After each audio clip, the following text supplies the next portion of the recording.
Impact segment tonight, Talking Points memo, how the left wants to handle tens of thousands of children illegally entering the USA.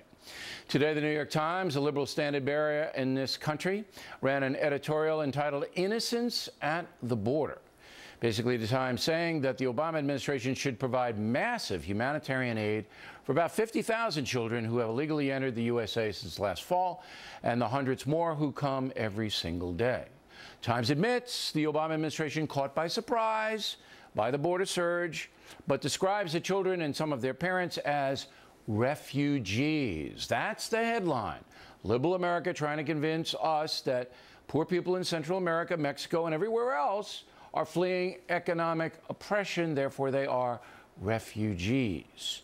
Therefore, we have to accept them, pretty much support them for years, and allow them to stream across the border at will. The left points out this is humane and Christian. That's true. Accepting poor people fleeing chaotic governments is how America came of age. And compassion for the downtrodden is a hallmark of Judeo-Christian philosophy. But the harsh reality is we cannot support all the world's poor. It's impossible. And since the Obama administration cannot control the southern border, the USA is now facing a crisis. Already, the states of Texas and Arizona are being hammered. They don't have the resources to handle all of these children and many of their parents. Arizona may sue the federal government over the situation. Is it legal? We'll have that story coming up. For years, some on the left have wanted open borders like they have in Europe. But the massive welfare state that goes along with supporting poor migrants would break this nation financially. We already owe more than $17 trillion.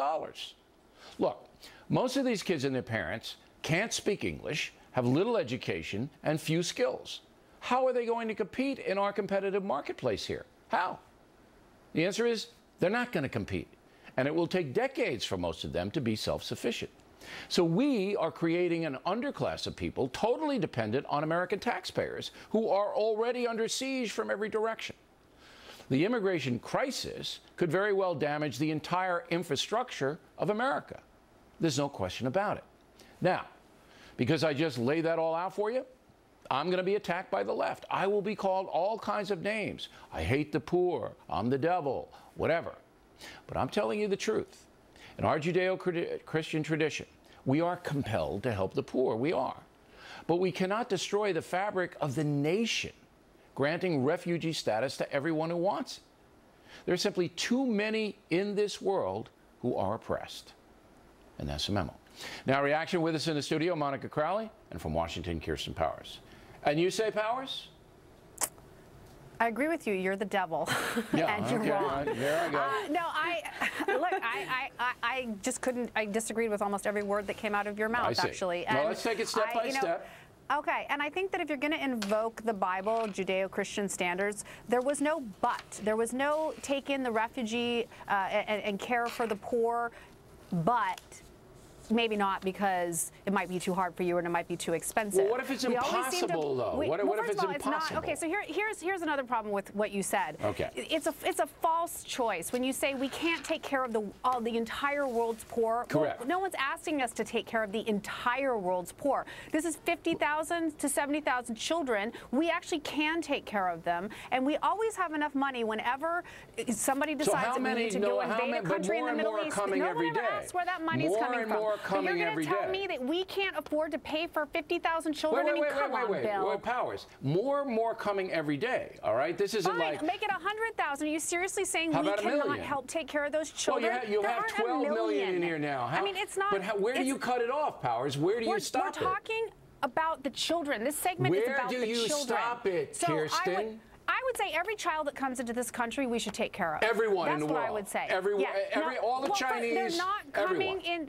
Really, all the Chinese are going to come to the United States, Bill. If they children could, they by would. Themselves. I mean, but they can't. We're talking about if you were president, they would. But you cannot. Oh, really? How would they? Would they fly over here? No, they'll take a little boat, Kirsten, and there'll be people smugglers like there are now. I mean, come on, Bill. This is our border. You're asking me to come on? We're talking about children that are coming over our border, and you basically are invoking all this stuff about. I don't even understand what your argument is that we're supposed to send them back. I'll talk slowly so you understand it. We can't afford to do this. The country cannot afford. It's ridiculous. We have a $17 trillion debt here. I've never heard you say that we can't afford to invade Iraq. which we couldn't. We can't afford the nation building anymore. We couldn't afford it, but you didn't say that when we invaded Iraq. You didn't say we can't afford to do that. But you didn't say prior to it. Now you're saying we can't afford. So you want to go? Why don't you go down there and tell those kids to go home? All right, fine. So you want every kid in the world who comes here, you think America should take care of? Yes, you did. I said the children that come across the border. Am I wrong? Sure. Did she just say that? Wait, Kirsten. Let's let Monica jump in. Into this country, we should take care of. Did she not say that every child who shows up here we should take care of? If there's a child in distress, Monica actually understands me. What I heard you say, Kirsten, was that if there's a child in distress somewhere in the world, that we should accept them with open arms. And look, when you see these pictures, Bill, it's hard not to feel heartbreak for these kids. I feel terrible for them. I really do. But we are supposed to be a nation of laws, not a nation of anarchy and chaos. The United States is supposed to be a sovereign nation. We're not supposed to be a dumping ground, and we're also not supposed to be an international daycare center. Look, you know what? Whether or not this administration orchestrated this or not, they didn't orchestrate it. It's the natural progression. Wait a minute. This is clearly a result of Obama's policies. Number one, he took executive action on the DREAM Act. I don't want to inject politics. Border security, but you have to understand where it's coming from, Bill. This just I think we all understand a couple of things. That number one, the federal government cannot or will not control the southern border. Number two, there are millions and millions of poor people in Mexico and Central and South America who desperately want to get here. We all understand it.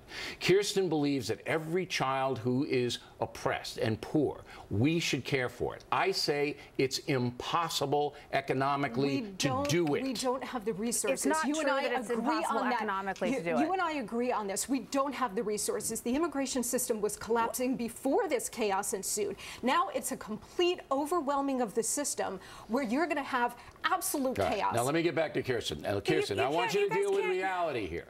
Texas and Arizona are now under so much siege that the federal government has to take children and sometimes their parents who come into Texas, fly them at taxpayer cost to Arizona and dump them there because Texas can't take any more. And you're saying you want more people to come, and these border states should handle it. Okay, you're doing what you always do. You've just completely changed the subject. This topic was on the children. Okay, we were having a very specific conversation about. No, you just said the families. No, the parents. These are people with parents. If there's a woman with a young child or a pregnant woman, they stay. They stay. Okay, but that's a different conversation. The conversation we're having is about the specific crisis of these children, and that you are maintaining that this country, the greatest country in the world, the beacon of hope to the world, cannot afford to take care of 50,000 children, Bill. I just can't even believe that you're making that argument. It's not going to stop at 50,000. I don't understand why you don't get that. Let's cross that bridge when we get to that. Well, and where those children are coming here for a reason. These are children who are coming to this they're fleeing violence. Well, wait a minute. No, this just didn't come out of thin air. This is a direct result of what this administration has done in creating this environment where these people are seemingly coming out of nowhere with these kids. And frankly, you know, we all say our heart breaks for the kids, and it does, but these children are being used to swamp the system. And guess what? These children will be reunited with their parents here in the United States, and they're all going to stay. No doubt about it. If they don't get that border under control, there's going to be another 15 million with their parents. I mean, who would ever thought that? They're here illegally. Okay, that was good. It's a good debate. I'm sure we're going to get a lot of mail, and I will read it tomorrow. Plenty more ahead as the factor moves along.